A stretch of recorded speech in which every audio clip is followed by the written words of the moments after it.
मानव मातृशक्ति को नमन। Channel 24+ news के खास विशेष मनमोहक और हमें चित्त समाधि देने वाला, प्रसन्नता देने वाला, हमारे जीवन का विकास करना इस भव की और हमारे अगले जन्म के बारे के अंदर पूरी प्लानिंग करने वाला, हम अच्छा जीवन कैसे जी सकें उसकी अच्छी तरह से प्लानिंग करने वाला, अच्छे संस्कार देने वाला पुनरुत्थान कार्यक्रम में आपका हार्दिक स्वागत है, अभिनंदन है, सत्कार है। पुनरुत्थान कार्यक्रम में हम प्रतिदिन नए नए विषयों के साथ प्रवेश करते हैं। हमारे यह लोक के विषय लिए जाते हैं, परलोक के विषय लिए जाते हैं, धर्म दर्शन की बात कही जाती है, शिक्षा की बात कही जाती है, योग दर्शन की बात कही जाती है। इसी क्रम के अंदर आज का हमारी सामाजिक व्यवस्था से जुड़ा हुआ विषय लेकर के हम आपके सामने प्रस्तुत हो रहे हैं। तो आज का हमारा विषय है कि सामाजिक संदर्भों में वर्ण व्यवस्था का महत्व। भाई और बहनों, दर्शकगण, श्रोतागण, मैं आपको प्राचीन काल में ले जाता हूँ।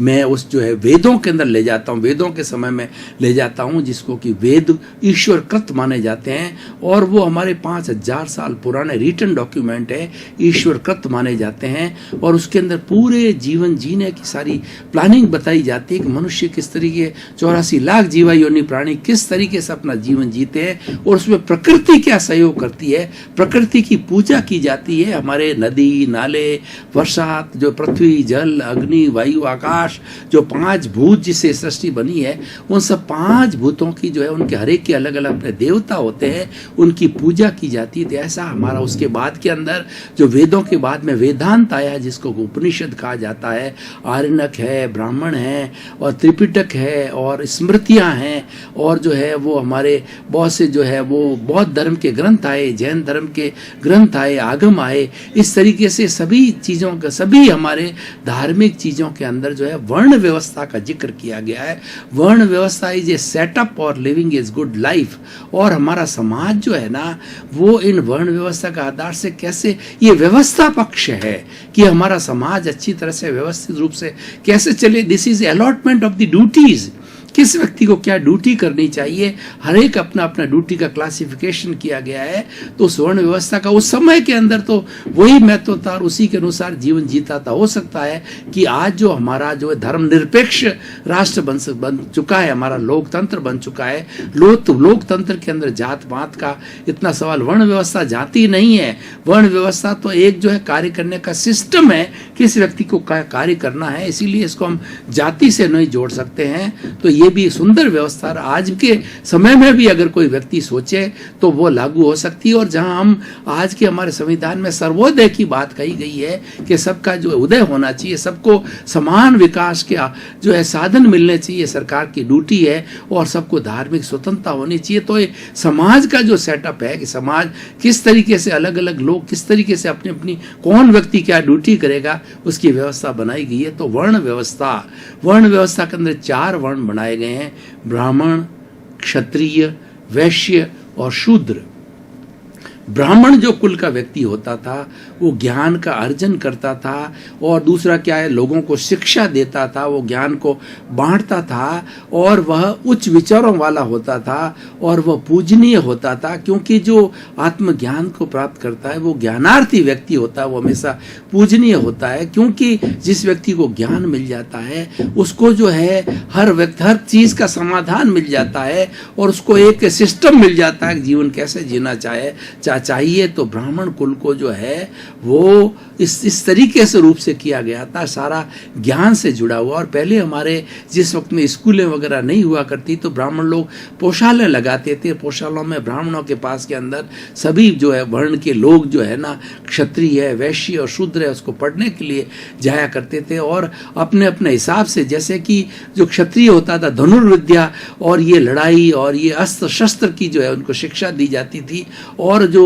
ब्राह्मण होता था वो ज्ञान वगैरह सीखता था, और वैश्य होता था वो जो है वो खेती बाड़ी है, काम धंधा है, व्यापार वगैरह करना होता। तो हम पहले एक एक जो व्यवस्था को लेते हैं। तो ब्राह्मण है वो ब्राह्मण ज्ञान का कार्य करता था, और वो जो हमारे इस वर्ण व्यवस्था के साथ के अंदर जो है वो 4 तरह के जो हमारा आश्रम है उनकी भी व्याख्या करना जरूरी होता है कि जो हमारा ऐसा माना जाता था पूर्व समय में कि व्यक्ति शतायु हुआ करते थे, 100 वर्ष का उम्र उम्र होती थी तो 100 वर्ष के उम्र को जो क्लासिफिकेशन किया गया था कि पहले 25 वर्ष की उम्र के अंदर ब्रह्मचर्य आश्रम होता था। ब्रह्मचर्य आश्रम के अंदर जो विद्यार्थी जो है, चाहे ब्राह्मण हो, क्षत्रिय हो, वैश्य हो, शूद्र हो, वो विद्यार्थी की अवस्था में रहता था और विद्यार्थी अपने गुरु के पास जाकर के जैसा जैसा उसका जो वर्ण था उस वर्ण के अनुसार जो शिक्षा ग्रहण करता था, उसके अंदर थ्योरी भी सीखता था, प्रैक्टिकल भी सीखता था, और वो किस तरीके से अपना जीवन का संचालन करे। जब वो विद्यार्थी जीवन संपन्न करके गृहस्थ जीवन के अंदर आए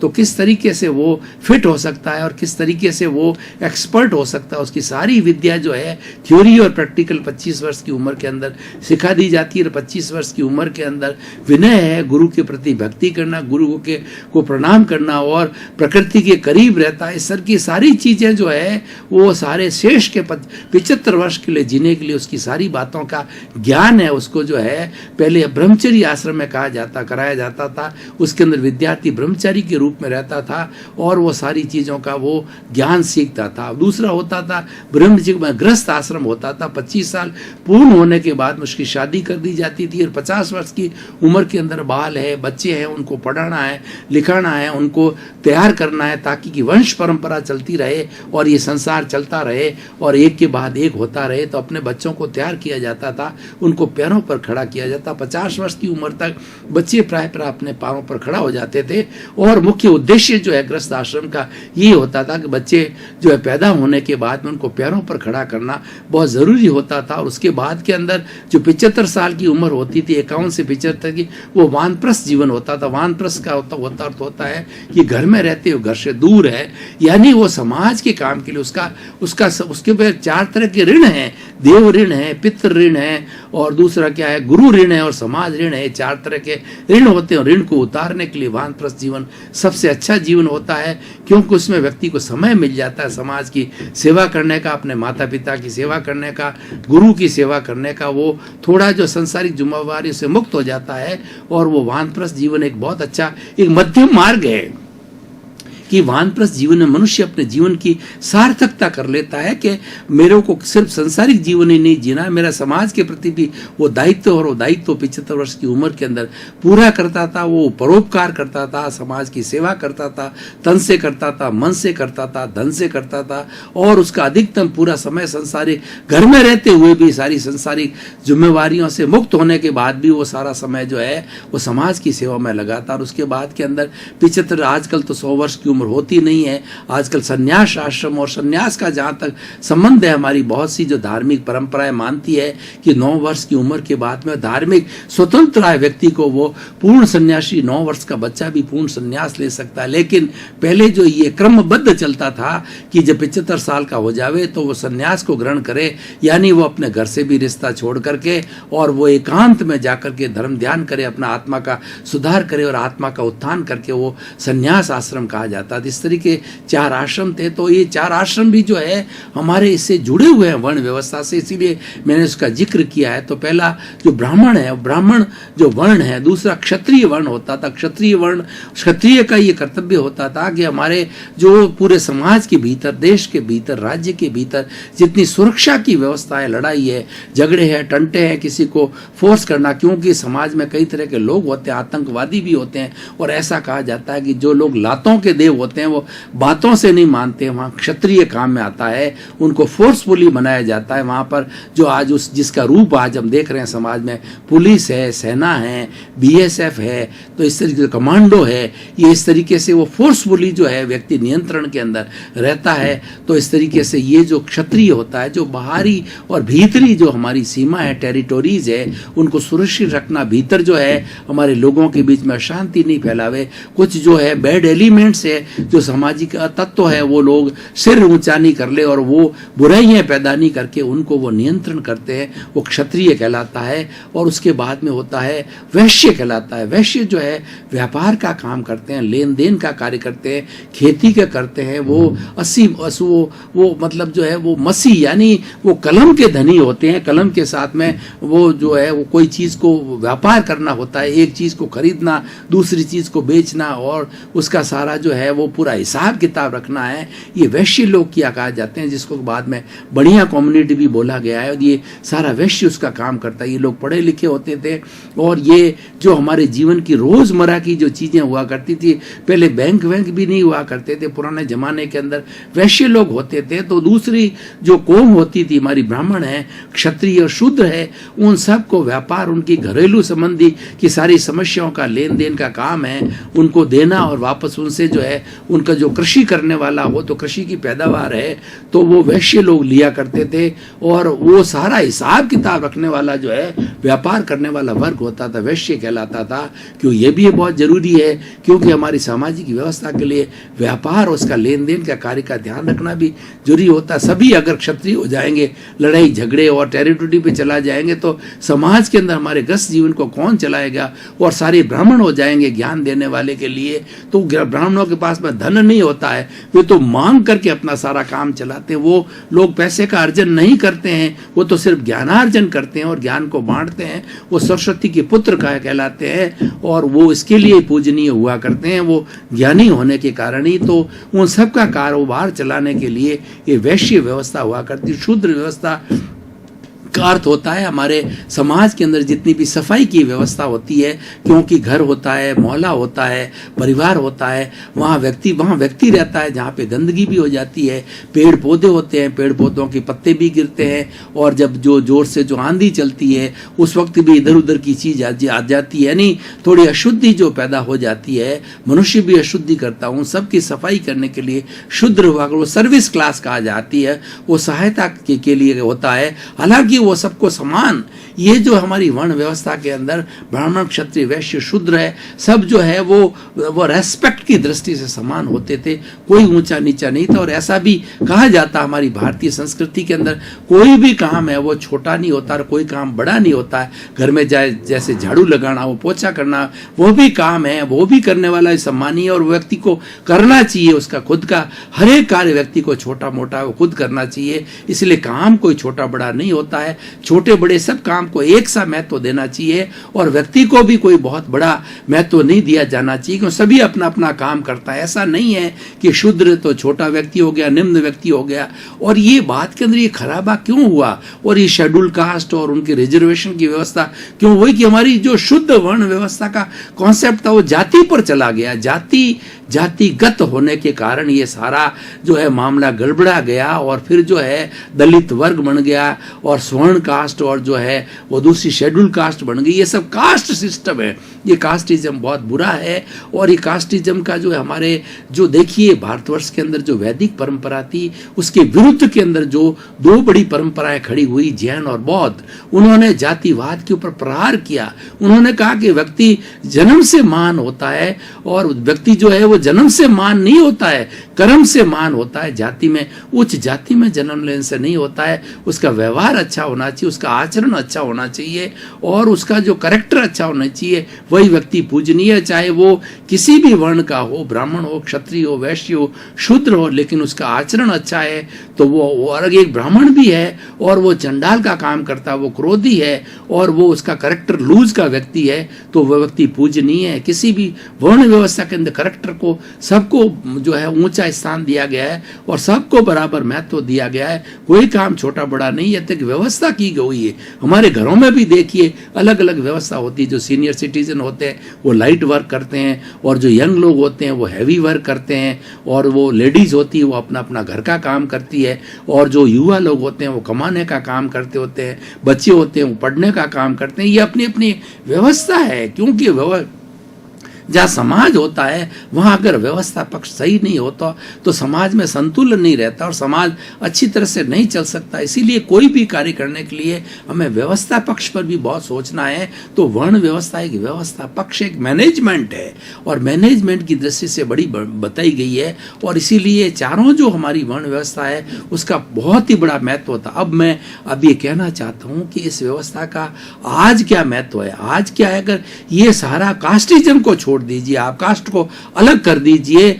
और आप जो है वो इस सारों के ऊपर आज भी अवलोकन कीजिए कि ब्राह्मण का अर्थ हो गया जो हमारा एजुकेटेड वर्ग है, जो शिक्षित वर्ग है, उसको हम ब्राह्मण कह सकते हैं। आज की डेफिनेशन बदल गई है। पूर्ण समय के अंदर ब्राह्मण होता था जैसे कि टीले निकालते थे, पूजा पाठ किया करते थे।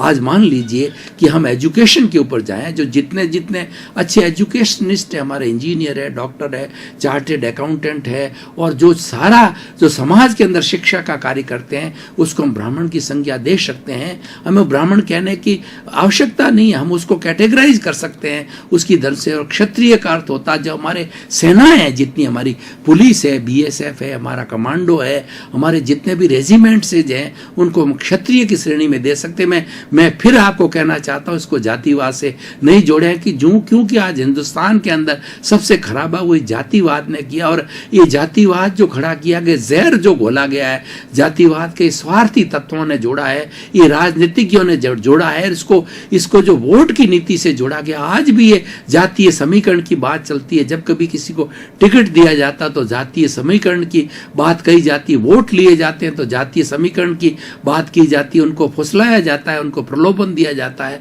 तो इस जाति प्रथा से दूर होना चाहिए, ये बहुत बड़ी घातक है। और जितना इस जाति प्रथा ने जो हमारे समाज का विघटन किया, हमारे समाज को दूषित किया है, तो इससे हमें व्यक्ति को बचना चाहिए। इसीलिए कहा गया है कि हमारे महापुरुषों ने बहुत ही अच्छा कहा है, जात पात पूछे ना कोई, हरि का भजे सो हरि का होए। जो भगवान का स्मरण करता है वो सब भगवान के योग्य हो जाता है, वो सब पूजनीय होता है, वंदनीय होता है, स्तुत्य होता है। यानी व्यक्ति के गुणों की पूजा की जानी चाहिए, मात्र जाति से नहीं होता। कर्मणा मान नहीं होता, जन्मना मान नहीं होता है, कर्मणा मान होना चाहिए। एक व्यक्ति क्या कार्य करता है, कैसा उसका चरित्र कैसा है। तो मैं आपको इस आज भी सिनेरियो के अंदर उसका ऐसा का ऐसा महत्व है। ब्राह्मण क्षत्रिय की जो बात मैंने बताई, और वैश्य हमारा जितना बढ़िया कम्युनिटी है, जो हमारा उद्योग धंधा इंडस्ट्री व्यापार जो डिस्ट्रीब्यूटरशिप है, सारा जो है वो क्षत्रिय वर्ग के अंदर आता है। तो उसको क्षत्रिय वर्ग कहने से क्या आपत्ति है? हम इसको जाति से नहीं जोड़ रहे हैं। ये क्षत्रिय हम इसको जो है वैश्य वर्ग कहा जाना चाहिए। वो सारा व्यापार का, लेन देन का, इंडस्ट्री का वो सारा कार्य करता है। तो उससे जो मैन्युफैक्चरिंग होता है, और दूसरा जो हमारे जीवन की आवश्यकताएं होती है वो व्यापार के द्वारा अर्जित की जाती है, उसको डिस्ट्रीब्यूट किया जाता है, उसको बेचा जाता है, खरीदा जाता है, क्रय होता है, विक्रय होता है। तो ये सारी वैश्य व्यवस्था हो गई। इसको व्यवस्था पक्ष रूप में जाने तो आज भी इसकी प्रासंगिकता है, इसकी उपयोगिता है। और जो हमारा स्वच्छ भारत की आज बात चल रही है, तो स्वच्छ भारत के अंदर जो हमारे पर्यावरण प्रेमी हैं, जो पर्यावरण की सुरक्षा करने वाले हैं, पर्यावरण की सफाई करने वाले हैं, वो हमारे मित्र हैं, पर्यावरण मित्र सारे हैं। वो हम इसको शूद्र को आप एक छोटा शब्द नहीं मान लीजिए, इसको जाति मत से मत जोड़िए, दलित से मत जोड़िए, शेड्यूल कास्ट से, शेड्यूल ट्राइब से मत जोड़िए। क्योंकि हमारा जाति प्रथा का कोई भी इंटेंशन हमारे मन में नहीं रहना चाहिए। सभी भाई समान होते हैं। और माँ के पेट से जब बच्चा जन्म लेता है, सब एक तरीके से जन्म लेते हैं। कोई महापुरुष के रूप में नहीं जन्म लेता है। लेकिन हमारी ये व्यवस्था है, ब्राह्मण वाले को ब्राह्मण का जो है उसके ऊपर छाप लगा दी जाए, क्षत्रिय की छाप लगती है, शूद्र की लगती है, हर एक की अपनी अपनी छाप लगती है, धर्म के अनुसार छाप लग जाती है, वैश्य की छाप लगती है। वो ठीक है, अपना अपना एक धर्म का। लेकिन वो जो हर एक व्यक्ति में समान भाव, समान आत्मा, समान विचार और समान सबके प्रति समान जो है वो सम्मान दिया जाना चाहिए, रेस्पेक्ट की जानी चाहिए। ये हमारा मूल उद्देश्य है। तो भाई और बहनों, दर्शकगण, श्रोतागण, खास तौर से ये विषय मैंने आज क्यों लिया है, इसकी मैं प्रासंगिकता बताना चाहता हूँ, इसको कसौटी पे कसना चाहता हूँ। तो मैं ये कहना चाहता हूँ कि हमारे पूर्वजों ने, हमारे ऋषि मुनियों ने, जिन्होंने ये वर्ण व्यवस्था बनाई थी, बहुत सुंदर व्यवस्था बनाई थी। लेकिन इसके अंदर दुर्गुण क्यों आए, इसके बुराइयां क्यों आई, इसमें कुरीतियां क्यों आ गई कि ये जाति प्रथा से जुड़ गया। और जाति प्रथा एक जहर है, जाति प्रथा एक अपराध है, और जाति प्रथा जो है एक कुरीति है। हमें जाति प्रथा से बिल्कुल ऊंचा उठना चाहिए। और जो जाति प्रथा को प्रश्रय दिया जाता है ये बिल्कुल गलत है, और ये अनैतिक कार्य है, और ये अपने स्वार्थ सिद्धि का कार्य होता है। ये मानव जाति को बांटने का एक नुस्खा है। दर्शकगण, श्रोतागण, भाई और बहनों, आपका बहुत बहुत धन्यवाद। पुनरुत्थान कार्यक्रम में आपको कई नई नई बातें मिलती है, क्योंकि पुनरुत्थान कार्यक्रम अनुभव के आधार पर बताया गया है। ये पुस्तकीय ज्ञान नहीं है, ये ऐसा ज्ञान है जो भीतर से आता है, आत्मा से आता है, और आत्मा अनंत ज्ञान वाला है, अनंत दर्शन वाला, अनंत शक्ति वाला, अनंत सुख का धाम है। उससे ये सारा ज्ञान निकला है। इसीलिए अनुभवजन्य आप ज्ञान लेना चाहते हैं तो पुनरुत्थान कार्यक्रम आप अवश्य देखते रहिए, क्यों पुनरुत्थान कार्यक्रम का उद्देश्य व्यक्ति को बदलना है, अच्छा इंसान बनाना है। जब इंसान अच्छा बनेगा तो विश्व अच्छा बनेगा। इसी क्रम में आपका जीवन आनंदमय हो, मंगलमय हो, सुखमय हो। आपके प्रति बहुत मंगल भावना। आप सतैय होकर खूब समाज की सेवा करें, परोपकार करें और अपने जीवन को धन्य बनावें। आपके प्रति मंगल।